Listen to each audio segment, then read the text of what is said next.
Question 1. A furniture shop has 5 different types of sofa in 4 different colours. How many different sofas can a customer order? So let's say, for example, the different types of sofa were 2-seater, 1-seater, 3-seater, large, and so on. So you could order maybe a large blue sofa or a 2-seater black sofa and so on. So there's 5 types and there's 4 different colours. So we don't know what the types are and we don't know what the colours are. All we're interested in how many different sofas can a customer order. So how many different combinations are there? So when we hear the phrase how many, we want to think multiply.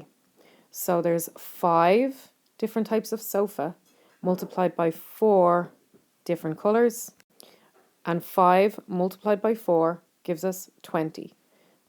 There are 20 different types of sofa that a customer can order from this shop. Question 2. A cinema has 10 films showing. Each film can be viewed in standard format or in 3D.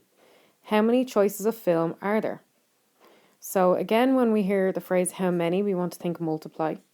So we're going to multiply the number of films, which is 10, by the different types of films. So you've got standard format or you've got 3D format. So there's 2 different types. So it's going to be 10 films multiplied by 2 types, and 10 times 2 gives us 20 different choices of films.